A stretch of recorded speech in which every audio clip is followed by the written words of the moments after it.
L'immigration. Faut qu'on en parle. Dans les 2 dernières années, notre population a augmenté très vite. Genre, vite comme un baby boom. Et de plus en plus, il y a des acteurs de mauvaise foi qui ont exploité notre système d'immigration. Alors, on fait quelque chose de gros. On réduit le nombre d'immigrants qui vont entrer au Canada au cours des 3 prochaines années. Aujourd'hui, je vais vous expliquer ce qui s'est passé, où on a commis des erreurs et pourquoi on change les choses maintenant. Il y a 2 façons d'immigrer au Canada. Celle qui vous vient probablement en tête le plus souvent, c'est l'immigration permanente, quand une famille vient au Canada pour s'y installer et y faire sa vie.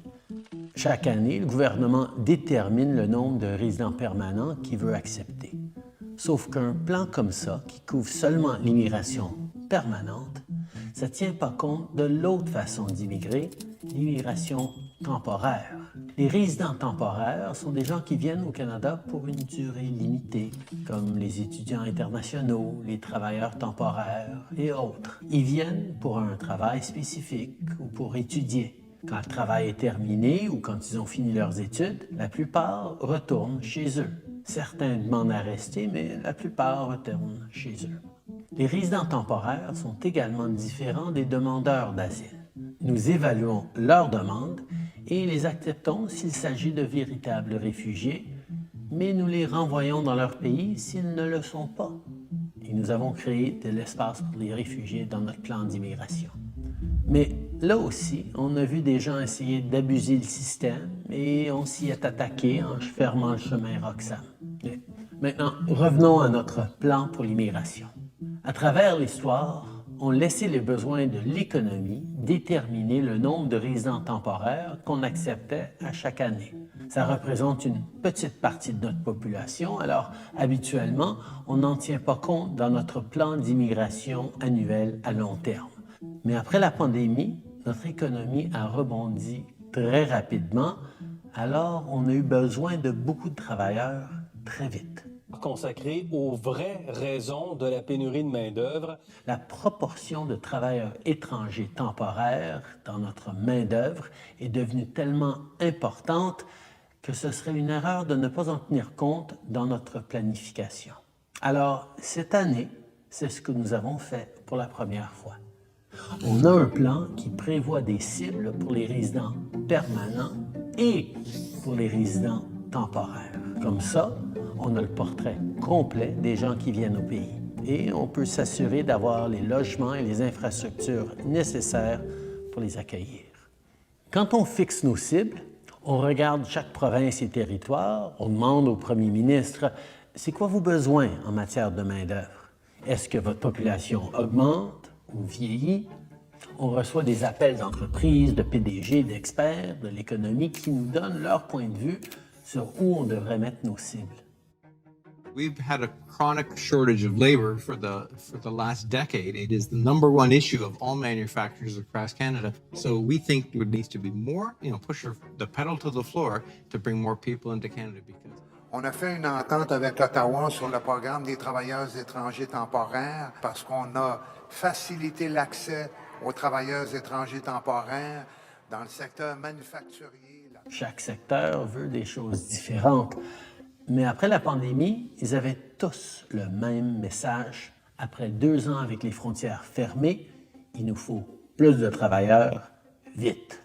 Alors, on a fait venir plus de travailleurs. Et ça a été le bon choix. Notre économie a connu une croissance. Les restaurants et les magasins ont rouvert leurs portes. Les entreprises ont passé au travers et surtout, malgré les prédictions de beaucoup d'économistes, on a évité le pire des scénarios, une récession. Mais il y en a qui ont vu ça comme une occasion de truquer le système. On a vu beaucoup de grandes entreprises le faire. The government says the program has been used to get around hiring Canadian workers in some instances. Et beaucoup trop de collèges et d'universités se sont servis des étudiants étrangers pour augmenter leurs profits. There are the diploma equivalent of puppy mills that are just churning out diplomas. There is fraud and abuse, and it needs to end. Parce qu'ils peuvent leur facturer des dizaines de milliers de dollars de plus pour le même diplôme. Mais on sait aussi qu'il y a de ceux qui exploitent carrément le monde. Ils recrutent des travailleurs ou des étudiants temporaires. Ils leur promettent des emplois, des diplômes et des voies faciles vers la citoyenneté, des promesses qui se réalisent jamais. Avec le recul, quand notre gros rebond économique d'après-pandémie s'est terminé et que les entreprises n'avaient plus besoin de gros rebond économique d'après-pandémie s'est terminé et que les entreprises n'avaient plus besoin de la main-d'œuvre supplémentaire, comme équipe fédérale, on aurait pu agir plus vite. Mais c'est ce qu'on fait aujourd'hui. Now, it is time to make the adjustments to stabilize the immigration system that we need and get it working right for Canadians for right now. L'immigration relève surtout du fédéral. Bon, sauf au Québec, mais ça, je vais en parler plus tard. Ailleurs, on a tous les outils pour garder la situation sous contrôle. Et on le fait. This is a big change, a major cut to immigration. La cible originale pour 2025, c'était 500 000 nouveaux arrivants. On ramène ça à 395 000. C'est une grosse diminution. Voici le nouveau plan du Canada sur les seuils d'immigration. On va réduire le nombre de nouveaux immigrants qui entrent au Canada, les temporaires et les permanents. On veut des résidents permanents qui ont les compétences dont on a besoin. Des travailleurs de la santé pour nos hôpitaux et des travailleurs de la construction qui vont nous aider à bâtir plus de logements. Et les résidents temporaires qui habitent déjà au Canada, il y en a qui vont déposer leur candidature pour devenir résidents permanents, mais c'est planifié dans nos estimations. D'autres quitteront le Canada quand leur résidence temporaire sera finie et ça va réduire notre population. Certains pourraient faire une demande d'asile quand leur visa sera expiré, en essayant d'utiliser ce système comme un raccourci pour rester au Canada. Eh bien, ces demandes seront analysées et traitées, et si elles sont rejetées, ces gens-là seront renvoyés chez eux. Alors, si on calcule le nombre de personnes qui arrivent et qui partent, la croissance démographique sera en pause pendant les 2 prochaines années. Après ça, à partir de 2027, ça va s'équilibrer et recommencer à augmenter tranquillement à un rythme soutenable. En fait, ça nous ramène à la trajectoire qu'on suivait avant la pandémie.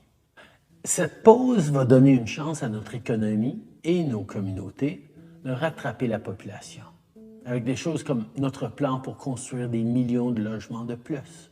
On poursuit ces efforts, mais maintenant, on aura un peu plus de marge de manœuvre pendant qu'on construit. Plus de grandes entreprises vont investir dans nos travailleurs et nos jeunes au lieu de se tourner vers une main-d'œuvre étrangère qui leur coûte pas cher.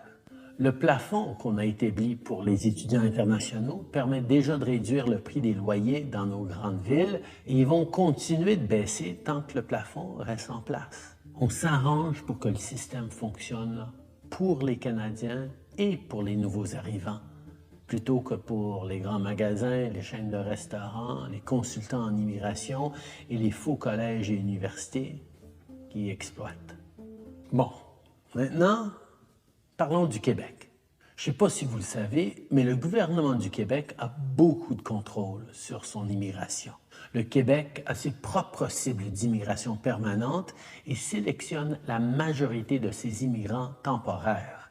Les mesures qu'on prend vont amener une réduction de l'immigration temporaire au Québec aussi, mais le gouvernement du Québec doit agir lui aussi pour contribuer à nos objectifs communs de réduire l'immigration temporaire et protéger le français.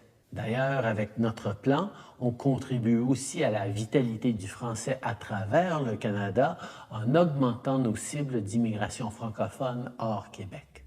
L'immigration est vraiment importante. On est chanceux qu'autant de gens rêvent d'habiter ici, mais pour réaliser ce rêve, il leur faut un bon emploi, un logement qui a de l'allure et des soins de santé qui sont accessibles quand ils en ont besoin. C'est pour ça que notre décision de réduire temporairement nos seuils d'immigration, c'est une décision pragmatique. L'immigration, c'est une bonne chose. Alors le Canada doit bien faire les choses.